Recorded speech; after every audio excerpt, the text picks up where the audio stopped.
ইতিহাসে এমন অনেক সেনাপতির নাম পাওয়া যায় যারা অসাধারণ যুদ্ধ জয় করেছেন, কিন্তু এমন একজন মানুষ ছিলেন যিনি যার জীবনে অসংখ্য যুদ্ধে নেতৃত্ব দিয়েও পরাজয়ের স্বাদ পাননি।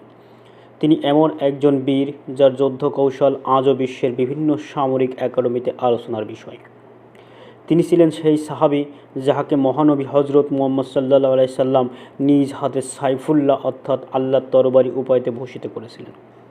তিনি আর কেউ নন, ইসলামের ইতিহাসের অন্যতম শ্রেষ্ঠ সেনাপতি খালিদ ইবন আল ওয়ালিদ রাদিয়াল্লাহু তাআলা আনহু। আজকের এই ডকুমেন্টারিতে আমরা জানব তার শৈশব, ইসলাম গ্রহণ, অবিশ্বাস্য যুদ্ধ জয়, নেতৃত্ব, বিনয় এবং জীবনের শেষ মুহূর্ত পর্যন্ত তার সংগ্রামের গল্প। খালিদ রাদিয়াল্লাহু তাআলা আনহু এর জন্ম 592 খ্রিস্টাব্দে মক্কা নগরীতে। তার পরিবার ছিলেন বানু মাকজুম এর অন্যতম প্রভাবশালী পরিবার। এই গোত্র যুদ্ধবিদ্যা, নেতৃত্ব এবং সাহসিকতার জন্য সমগ্র আরব জুড়ে পরিচিত ছিল। তার বাবা আল ওয়ালিদ ইবন আল মুগিরা ছিলেন ধনী, সম্মানিত এবং কুরাইশের অন্যতম নেতা। ফলে ছোটবেলা থেকেই খালিদ রাদিয়াল্লাহু তাআলা আনহুর নেতৃত্বের পরিবেশে বড় হয়ে ওঠেন। সেই সময় আরব সমাজে ছেলেদের খুব অল্প বয়স থেকেই ঘোড়সাওয়ারি, তরবারি চালনা, বর্ষা নিক্ষেপ এবং মরুভূমিতে টিকে থাকার প্রশিক্ষণ দেওয়া হতো। খালিদ রাদিয়াল্লাহু তাআলা আনহু এসব বিষয় অল্প বয়সেই অসাধারণ দক্ষতা অর্জন করেন। তিনি শুধু শক্তিশালী যোদ্ধাই ছিলেন না, যুদ্ধক্ষেত্রে দ্রুত সিদ্ধান্ত নেওয়া এবং শত্রুর দুর্বলতা বুঝতে পারার বিরল ক্ষমতাও তার ছিল। তখন কেউ কল্পনাও করতে পারেনি এই তরুণ একদিন ইসলামের ইতিহাসে সর্বশ্রেষ্ঠ সেনাপতিদের একজন হয়ে উঠবেন।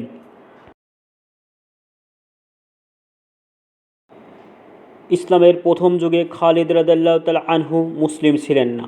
তিনি কুরাইশদের পক্ষে যুদ্ধ করতেন। এর সবচেয়ে উল্লেখযোগ্য উদাহরণ উহুদের যুদ্ধ। যুদ্ধের শুরুতে মুসলিম বাহিনী এগিয়েছিল, কিন্তু পাহাড়ের অবস্থান নেওয়া কিছু তীরন্দাজ নবী সাল্লাল্লাহু আলাইহি সাল্লাম এর নির্দেশ অমান্য করে নিজেদের অবস্থান ছেড়ে নেমে আসেন। খালিদ রাদিয়াল্লাহু তাআলা আনহু তিনি তখন কুরাইশদের অশ্বারোহী বাহিনীর নেতৃত্ব দিচ্ছিলেন। দ্রুত এই দুর্বলতা লক্ষ্য করেন তিনি তার বাহিনী নিয়ে পাহাড়ের পিছন দিকে ঘুরে আকস্মিক আক্রমণ চালান। এর ফলে যুদ্ধের পরিস্থিতি সম্পূর্ণ বদলে যায় এবং মুসলিম বাহিনী বড় ক্ষতির সম্মুখীন হয়। এই ঘটনাটি ইতিহাসে শুধু একটি যুদ্ধের মোড় ঘোরানোর ঘটনা নয়, বরং এটি খালিদ রাদিয়াল্লাহু তাআলা আনহুর এক অসাধারণ সামরিক দূরদর্শিতারও প্রমাণ পাওয়া। উহুদের যুদ্ধের পরও খালিদ রাদিয়াল্লাহু তাআলা আনহু কয়েক বছর মুসলিমদের বিরুদ্ধে ছিলেন। তবে সময়ের সঙ্গে সঙ্গে তিনি বুঝতে পারেন যে ইসলামকে শুধু শক্তি দিয়ে থামানো সম্ভব নয়। যতই বিরোধিতা করা হোক, ইসলাম দিন দিন আরও বিস্তৃত হচ্ছে। এরপর আসে হুদায়বিয়ার সন্ধি। এই সন্ধির মাধ্যমে মুসলিম ও কুরাইশদের মধ্যে সাময়িক শান্তি প্রতিষ্ঠিত হয়। অনেকেই এই সন্ধিকে মুসলমানদের দুর্বলতা মনে করলেও বাস্তবে এটি ইসলামের দ্রুত বিস্তারের পথ খুলে দেয়। এই সময় খালিদ রাদিয়াল্লাহু তাআলা আনহু গভীরভাবে চিন্তা করতে শুরু করেন। তিনি দেখলেন একের পর এক প্রভাবশালী ব্যক্তি ইসলাম গ্রহণ করছেন। তিনি উপলব্ধি করলেন যে মুহাম্মদ সাল্লাল্লাহু আলাইহি সাল্লামের আহ্বান কোনো সাধারণ রাজনৈতিক আন্দোলন নয়, এটি সত্যের আহ্বান। অবশেষে অষ্টম হিজরিতে প্রায় 629 খ্রিস্টাব্দে তিনি ইসলাম গ্রহণের দৃঢ় সিদ্ধান্ত নেন। তার সঙ্গে আরও কয়েকজন বিশিষ্ট ব্যক্তি যেমন আমর ইবনুল আস এবং উসমান ইবন তালহা ও মদিনার উদ্দেশ্যে রওনা হন। মদিনায় পৌঁছে তারা মহানবী সাল্লাল্লাহু আলাইহি সাল্লামের সামনে উপস্থিত হন। খালিদ রাদিয়াল্লাহু তাআলা আন্তরিকভাবে ইসলাম গ্রহণ করেন এবং আনুগত্যের অঙ্গীকার করেন। তখন মহানবী সাল্লাল্লাহু আলাইহি সাল্লাম অত্যন্ত আনন্দিত হন এবং বর্ণনা অনুযায়ী বলেন, আমি জানতাম খালিদের মতো বুদ্ধিমান ব্যক্তি একদিন ইসলামের সততা অবশ্যই উপলব্ধি করবে। এরপর খালিদ রাদিয়াল্লাহু তাআলা আনহু এর কাছে নিজের অতীতের কথা স্মরণ করে বলেন যে তিনি ইসলামের বিরুদ্ধে বহু যুদ্ধে অংশ নিয়েছেন। তিনি আল্লাহর কাছে ক্ষমা প্রার্থনা করেন। তখন মহানবী সাল্লাল্লাহু আলাইহি সাল্লাম তাকে সুসংবাদ দিয়ে বলেন, ইসলাম গ্রহণের মাধ্যমে পূর্বের সব গুনাহ মুছে যায়। এই কথা খালিদ রাদিয়াল্লাহু তাআলা আনহু জীবনে এক নতুন অধ্যায়ের সূচনা করে। যিনি এক সময় ইসলামের বিরুদ্ধে তরবারি ধরেছিলেন, তিনি অল্প সময়ের মধ্যে ইসলামের অন্যতম শ্রেষ্ঠ সেনাপতি হয়ে ওঠেন। তার বুদ্ধিমত্তা হিজরি ইসলামের ইতিহাসের অন্যতম গুরুত্বপূর্ণ যুদ্ধ মুতার যুদ্ধ। এই যুদ্ধ সূচনা হয় একটি মর্মান্তিক ঘটনার মাধ্যমে। মহানবী হজরত মুহাম্মদ সাল্লাল্লাহু আলাইহি ওয়াসাল্লাম ইসলাম প্রচারের উদ্দেশ্যে তার দূত হারিস ইবন উমায়র আল আজাদিকে পাঠান, কিন্তু তাকে হত্যা করা হয়। সেই সময় আন্তর্জাতিক রীতি অনুযায়ী দূতকে হত্যা করা ছিল অত্যন্ত গুরুতর অপরাধ। এর প্রতিক্রিয়ায় মহানবী সাল্লাল্লাহু আলাইহি ওয়াসাল্লাম প্রায় 3000 সৈন্যের একটি বাহিনী প্রস্তুত করেন। তিনি আগে থেকে 3 জন সেনাপতির নাম নির্ধারণ করে দেন। প্রথম সেনাপতি ছিলেন যায়েদ ইবন হারিস রাদিয়াল্লাহু তাআলা আনহু। তিনি শহীদ হলে নেতৃত্ব দেবেন জাফর ইবন আবু তালিব রাদিয়াল্লাহু তাআলা আনহু, আর তিনি শহীদ হলে নেতৃত্ব দেবেন আবদুল্লাহ ইবন রাওয়া রাদিয়াল্লাহু তাআলা আনহু। মুতা অঞ্চলে পৌঁছে মুসলিম বাহিনী জানতে পারে তাদের সামনে রয়েছে বাইজেন্টাইন সাম্রাজ্যের সমর্থিত বিশাল বাহিনী। বিভিন্ন ঐতিহাসিক সূত্রে শত্রু বাহিনীর সংখ্যা ছিল প্রায় 1 লাখের কাছাকাছি, যা মুসলিম বাহিনীর তুলনায় অনেক গুণ বড়। যুদ্ধ শুরু হলো। প্রথম যায়েদ রাদিয়াল্লাহু তাআলা আনহু বীরত্বের সাথে যুদ্ধে করে শহীদ হন। এরপর পতাকা তুলে নেন জাফর রাদিয়াল্লাহু তাআলা আনহু। তিনি এক হাতে পরে অন্য হাতে পতাকা ধরে যুদ্ধে চালিয়ে যান। উভয় হাত কেটে যাওয়ার পরেও তিনি বুকে পতাকা জড়িয়ে রাখেন, অবশেষে শহীদ হন। এরপর নেতৃত্বে আসেন আবদুল্লাহ ইবন রাওয়া রাদিয়াল্লাহু তাআলা আনহু। তিনিও সাহসিকতার সঙ্গে যুদ্ধ করতে করতে শহীদ হন। মুসলিম বাহিনী তখন কঠিন সংকটে পড়ে। সেনাপতি নেই, শত্রু চারিদিক থেকে ঘিরে ফেলেছে। এই সংকটময় মুহূর্তে সাহাবীরা একমত হয়ে নেতৃত্ব তুলে দেন খালিদ ইবনে আল ওয়ালিদ রাদিয়াল্লাহু তাআলা আনহুর হাতে। এটাই ছিল ইসলাম গ্রহণের পর তার প্রথম বড় যুদ্ধ। খালিদ রাদিয়াল্লাহু তাআলা যুদ্ধ পরিস্থিতি মূল্যায়ন করেন। তিনি বুঝতে পারেন এই অবস্থায় সরাসরি যুদ্ধ চালিয়ে গেলে পুরো বাহিনী ধ্বংস হয়ে যেতে পারে। রাতের অন্ধকারে তিনি বাহিনীর সারি ও অবস্থান পরিবর্তন করেন। সামনের সৈন্যদের পিছনে এবং পিছনের সৈন্যদের সামনে এমনভাবে সাজান যেন মনে হয় নতুন বিশাল বাহিনী এসে পৌঁছেছে। পরদিন যুদ্ধ শুরু হলে শত্রুরা বিভ্রান্ত হয়ে পড়ে। এই সুযোগে খালিদ রাদিয়াল্লাহু তাআলা আনহু ধাপে ধাপে কৌশলগতভাবে মুসলিম বাহিনীকে নিরাপদে যুদ্ধক্ষেত্রে থেকে ফিরিয়ে আনেন। এটি কোনো ভীতু পিছুহটা ছিল না, বরং একটি অসাধারণ সামরিক কৌশল যারা পুরো মুসলিম বাহিনীকে নিশ্চিত ধ্বংসের হাত থেকে রক্ষা করেছিলেন। যখন এই সংবাদ মদিনায় পৌঁছায়, মহানবী সাল্লাল্লাহু আলাইহি ওয়াসাল্লাম খালিদ রাদিয়াল্লাহু তাআলা আনহুর নেতৃত্বে ভূয়সী প্রশংসা করেন। সেই সময় থেকেই তাকে সাইফুল্লাহ অর্থাৎ আল্লাহর তরবারি উপাধিতে ভূষিত করেন। এই যুদ্ধের পর থেকেই খালিদ বিন ওয়ালিদ রাদিয়াল্লাহু তাআলা আনহু এর নাম ইসলামের ইতিহাসে কিংবদন্তি সেনাপতি হিসেবে প্রতিষ্ঠিত হয়, যার বুদ্ধিমত্তা, সাহস, যুদ্ধ কৌশল পরবর্তী বছরগুলোতে ইসলামের রাষ্ট্রের বিস্তারে গুরুত্বপূর্ণ ভূমিকা রাখে। 632 খ্রিস্টাব্দে মহানবী হজরত মুহাম্মদ সাল্লাল্লাহু আলাইহি ওয়াসাল্লামের ইন্তেকালের পর আরবের বিভিন্ন অঞ্চলে অস্থিরতা শুরু হয়। কিছু গোত্র ইসলাম ত্যাগ করে, কেউ জাকাত দিতে অস্বীকৃতি জানায়, আবার কেউ কেউ নিজেদের নবী দাবি করে বসেন। তাদের মধ্যে সবচেয়ে শক্তিশালী ছিল মুসাইলিমা আল কাজ্জাব।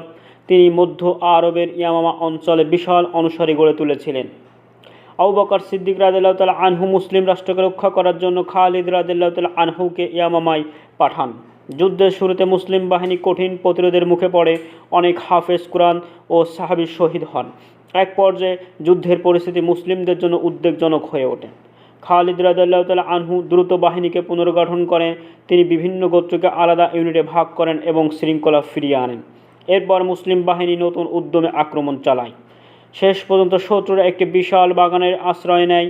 এই স্থানটি ইতিহাসে মৃত্যুর বাগান নামে পরিচিত। সাহাবীরা প্রবল সাহসিকতার সঙ্গে বাগানে প্রবেশ করেন। অবশেষে ওয়াইসি ইবন হারব তার বর্শা দিয়ে মুসাইলিমাকে হত্যা করেন। ইয়ামামার এই বিজয়ের মাধ্যমে আরবে মিথ্যা নবুয়তের সবচেয়ে বড় বিদ্রোহের অবসান ঘটে এবং ইসলামী রাষ্ট্র আরও সুসংহত হয়। ইয়ামামার বিজয়ের পর খালিদ রাদিয়াল্লাহু তাআলা আনহু এর সামনে আসে আরও বড় চ্যালেঞ্জ, বাইজেন্টাইন সাম্রাজ্য। 634 খ্রিস্টাব্দে তিনি সিরিয়ার দিকে অগ্রসর হন। মরুভূমির এমন একটি কঠিন পথ তিনি বেছে নেন যা শত্রুরা অসম্ভব বলে মনে করত। এই অপ্রত্যাশিত অগ্রযাত্রা রোমানদের বিস্মিত করে এবং মুসলিম বাহিনী কৌশলগত সুবিধা অর্জন করে। এরপর শুরু হয় দামেস্ক অবরোধ। প্রায় 1 মাস ধরে শহরটি অবরুদ্ধ থাকে। খালিদ রাদিয়াল্লাহু তাআলা আনহু শহরের প্রতিরক্ষা ব্যবস্থার দুর্বল দিক খুঁজে বের করেন এবং তার একটি দল প্রাচীর বেয়ে শহরের ভিতরে প্রবেশ করে এবং অন্য একটি দল শহরের ভিতরে প্রবেশ করে শান্তিপূর্ণ আত্মসমর্পণের শর্ত নিয়ে আলোচনা করতেছিলেন। শেষ পর্যন্ত শহরটি মুসলিমদের নিয়ন্ত্রণে আসে। শহরের যে সকল বাসিন্দা জীবন, সম্পদ ও সোনালী ছিল তার নিরাপত্তা নিশ্চিত করেন খালিদ রাদিয়াল্লাহু তাআলা আনহু নিজেই। দামেস্ক বিজয় ছিল ইসলামের ইতিহাসে এক যুগান্তকারী ঘটনা। এটি শুধু একটি শহর দখল নয়, বরং সিরিয়া মুসলিম উপস্থিতি ভিত স্থাপন করে। পরবর্তীতে এই বিজয় ইয়ারমুকের যুদ্ধের মতো আরও বড় সাফল্যের পথ প্রশস্ত করে দেয়। 634 খ্রিস্টাব্দ আবু বকর সিদ্দিক রাদিয়াল্লাহু তাআলা আনহু ইন্তেকাল করেন। মুসলিম উম্মার দ্বিতীয় খালিফা হন উমর রাদিয়াল্লাহু তাআলা আনহু। সেই সময় খালিদ রাদিয়াল্লাহু তাআলা আনহু ছিলেন মুসলিম বাহিনীর সবচেয়ে সফল সেনাপতি। তার নেতৃত্বে একের পর এক বিজয় অর্জিত হচ্ছিল। সৈন্যদের মধ্যে তার জনপ্রিয়তা ছিল অসাধারণ, আর শত্রুরাও তার কথা শুনে ভীত হতো। কিন্তু ঠিক এই সময়ে খালিফা ওমর রাদিয়াল্লাহু তাআলা আনহু একটি ঐতিহাসিক সিদ্ধান্ত নেন।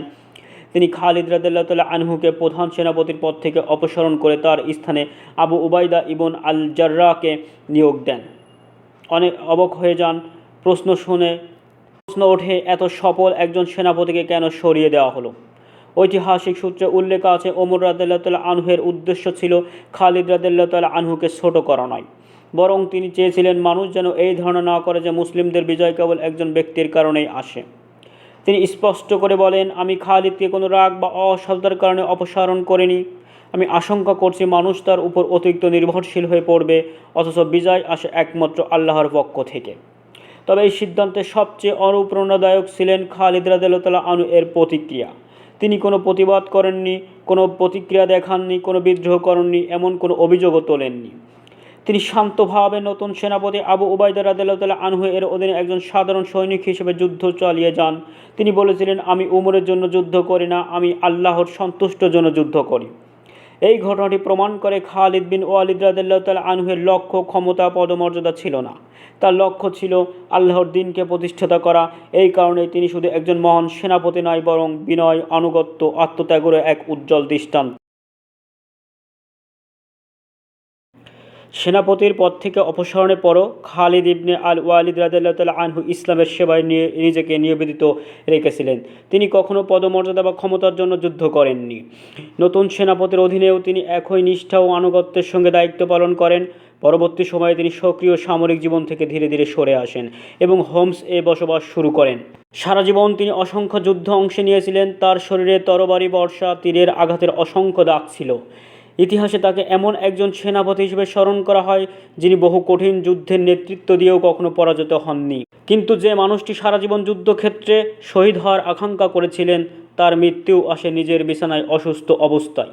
মৃত্যু শয্যায় তিনি নিজের শরীরের দিকে তাকিয়ে আবেগভরা কণ্ঠে বলেছিলেন, আমার শরীরের এমন কোনো জায়গা নেই যেখানে তরবারি, বর্শা বা তীরের আঘাতের চিহ্ন নেই, অথচ আজ আমি উটের মতো বিছানায় মৃত্যুবরণ করছি। কাপুরুষদের চোখে যেন কখনো শান্তিতে না ঘুমায়। এই কথাগুলো তার অন্তরের আকাঙ্ক্ষার প্রকাশ ছিল। তিনি আল্লাহর পথে শহীদ হতে চেয়েছিলেন, কিন্তু আল্লাহ তার জন্য ভিন্ন ফায়সালা নির্ধারণ করে রেখেছিলেন। প্রায় 642 খ্রিস্টাব্দে 21 হিজরিতে তিনি হোমসে ইন্তেকাল করেন। তার জানাজায় অসংখ্য মানুষসহ অংশ নেয় এবং তাকে সেখানেই দাফন করা হয়। আজও হোমসে তার নামের পাশে একটি ঐতিহাসিক মসজিদ ও সমাধিস্থল রয়েছে, যদিও সময়ের সঙ্গে সঙ্গে এলাকাটি বিভিন্ন সংঘাতের প্রভাবের মুখে পড়েছে। খালিদ বিন ওয়ালিদ রাদিয়াল্লাহু তাআলা আনহুর জীবন আমাদের শেখায় সত্যিকারের বীরত্ব শুধু যুদ্ধ জয় নয়, বরং আল্লাহর প্রতি আনুগত্য, বিনয় এবং ন্যায়ের প্রতি অবিচল থাকার মধ্যেই নিহিত।